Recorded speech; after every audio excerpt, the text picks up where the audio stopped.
मां शारदे के चरणों में नमन करते हुए एक नए वीडियो के साथ मैं एक बार फिर आप सबके सामने प्रस्तुत हुआ हूं। आज हम इस वीडियो में मूल्य की प्रकृति पर चर्चा करेंगे। इसके पहले वाले वीडियो में हमने मूल्य का अर्थ देखा, मूल्य की परिभाषा को समझा और इस वीडियो में हम मूल्य की प्रकृति क्या है,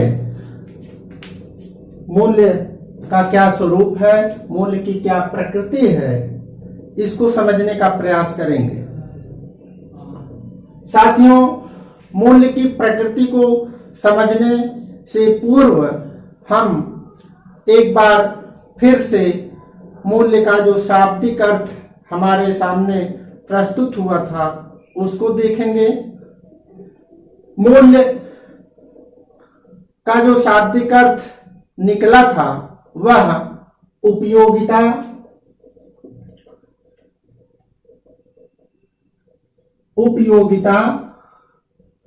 वांछनीयता,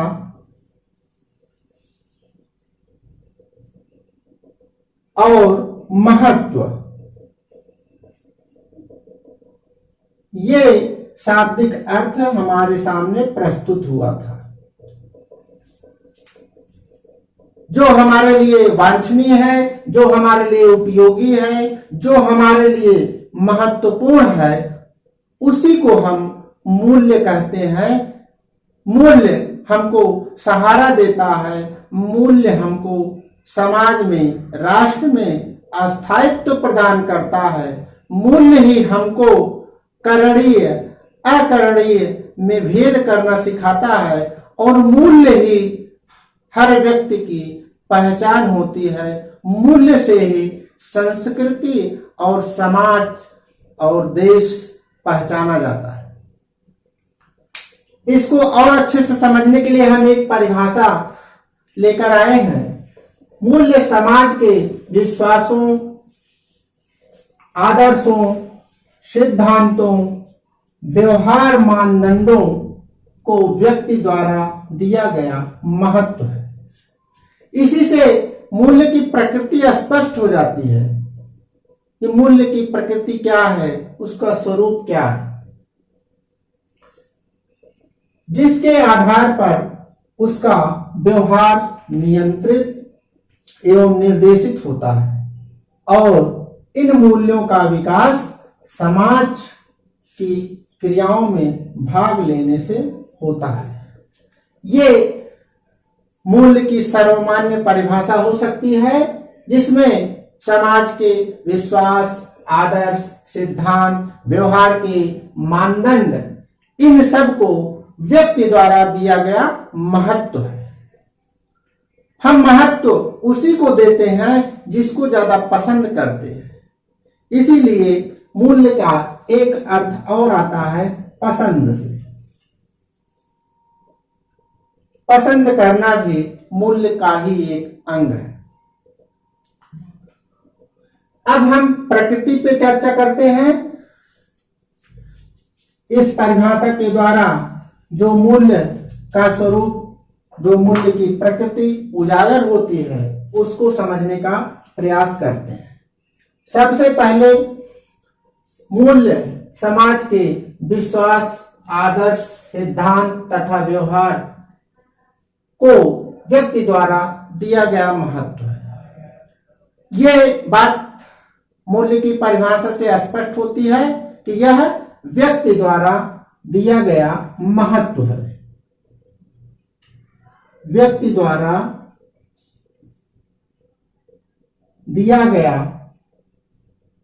महत्व है। तो मूल्य की प्रकृति कैसी है? व्यक्ति द्वारा दिया गया एक महत्व है। जिसको हम महत्व देते हैं वही हमारे लिए मूल्य बन जाता है। ये मूल्य की प्रकृति है। मूर्त और अमूर्त दो शब्द हमारे सामने आते हैं बार बार। मूल्य के लिए जो विचार है वह अमूर्त तत्व है। अमूर्त संप्रत्यय है, अमूर्त विचार है। अमूर्त का मतलब हमने पहले भी बताया, जो हमारे सामने नहीं दिखाई देता है, अंदर रहता है, उसको हम अमूर्त तत्व कहते हैं। तो मूल्य की एक ये प्रकृति और आ जाती है, यह अमूर्त संप्रत्यय है।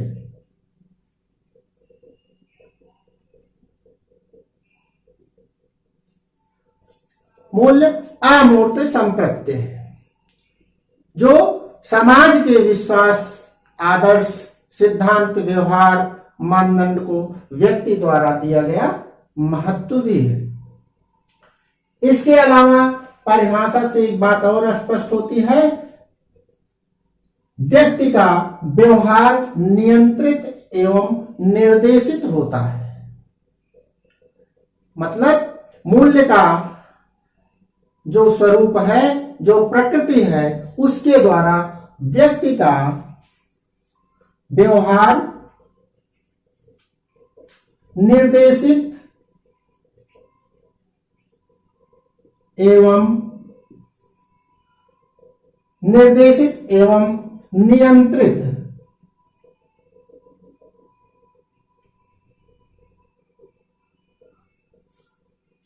यह व्यक्ति के व्यवहार को नियंत्रित और निर्देशित करता है। व्यक्ति कैसा व्यवहार करे, कैसा व्यवहार न करे, उसको भी मूल्य बताता है। और मूल्य ऐसे नहीं प्राप्त हो जाता।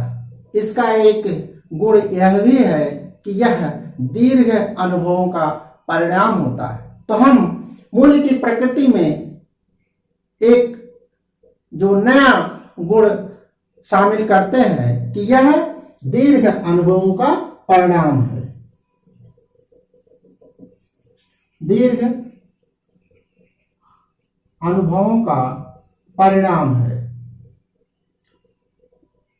ये मूल्य एकाएक नहीं पैदा हो जाता है, यह हमारे दीर्घकालीन अनुभव जो हम ग्रहण करते हैं अपने राष्ट्र से, अपने समाज से, अपने परिवार से, अपने अनुभव से, किसी भी समय, किसी भी स्थान पर, किसी के भी द्वारा जो कुछ हम ग्रहण करते हैं, उन्हीं अनुभवों का परिणाम होता है मूल्य। समाज की विभिन्न गतिविधियों में भाग लेने से प्राप्त होता है यह मूल्य।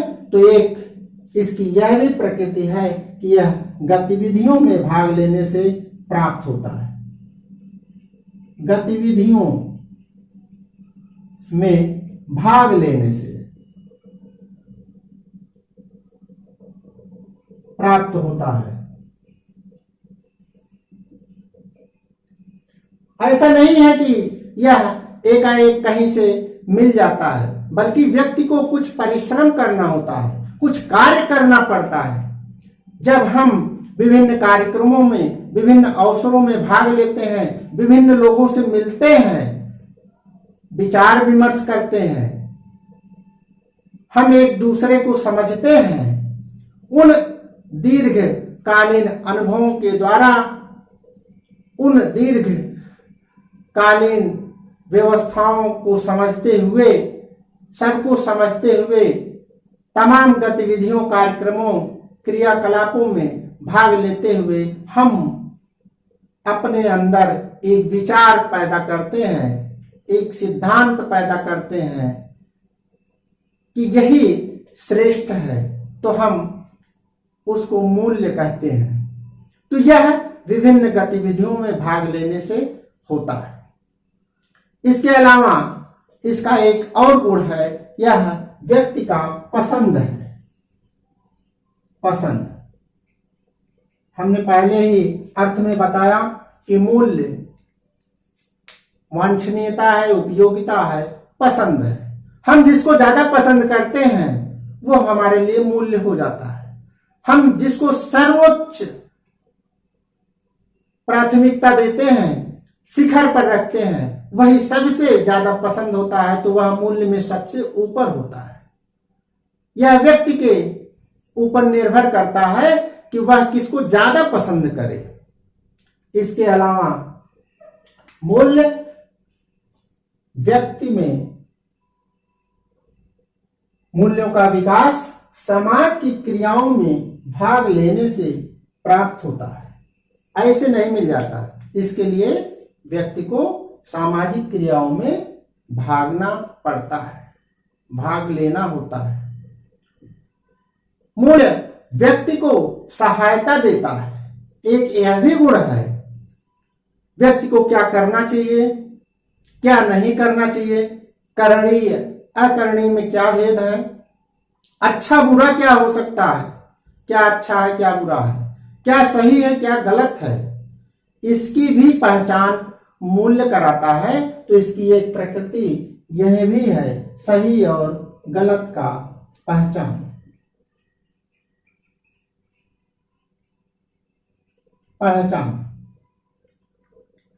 इसके अलावा मूल्य और क्या कर सकता है, मूल्य की और प्रकृति किस प्रकार की है।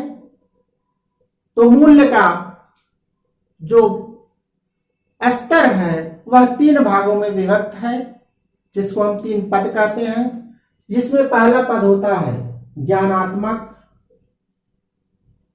दूसरा होता है भावात्मक और तीसरा होता है क्रियात्मक।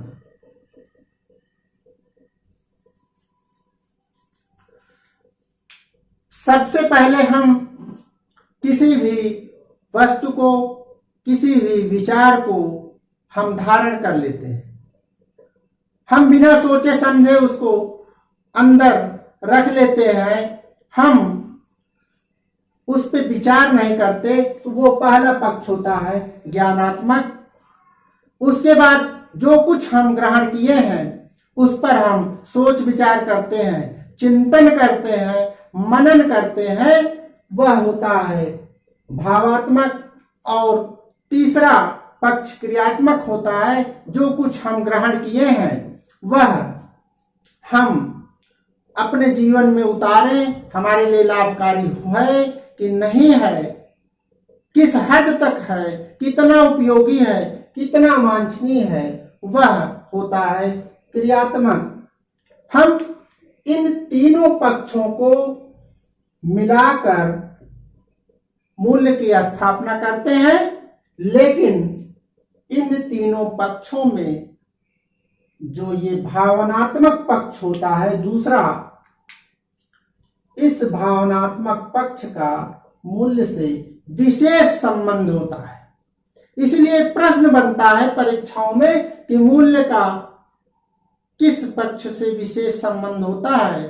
तो इसका उत्तर आएगा मूल्य का भावात्मक पक्ष से विशेष संबंध होता है। यह आंतरिक क्रियाकलाप है, आंतरिक गुण है, जिसमें हम सोचते हैं, समझते हैं, चिंतन करते हैं, मनन करते हैं, उसके बाद हम आत्मसात कर लेते हैं, हम अपने क्रिया प्रतिक्रिया क्रियाकलाप में उसको उतारते हैं। तो ये मूल्य का 3 पक्ष होता है, ज्ञानात्मक, भावात्मक और क्रियात्मक।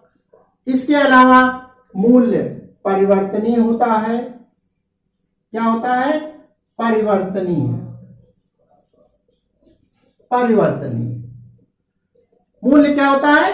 परिवर्तनीय होता है। हम जो मूल्य धारण किए हैं जरूरी नहीं है कि वह हमेशा हमारे लिए उपयोगी हो। समय की मांग, आवश्यकता, उपयोगिता के अनुसार, परिस्थिति के अनुसार हम उसमें बदलाव करते हैं। आज हमारे लिए जो उपयोगी है हो सकता है कुछ समय पश्चात वह हमारे लिए अनुपयोगी हो, तो हम एक नए मूल्य की स्थापना उसमें कर सकते हैं। इसके अलावा जो मूल्य की प्रकृति है वह मूल्य प्राप्त करने से, मूल्य का पालन करने से हमको संतोष मिलता है, संतोष प्राप्ति होती है। संतोष की प्राप्ति होती है मूल्य के पालन करने से। और जब हमको संतोष की प्राप्ति हो जाती है तो हम उस मूल्य की रक्षा के लिए अपने को न्यौछावर कर देते हैं।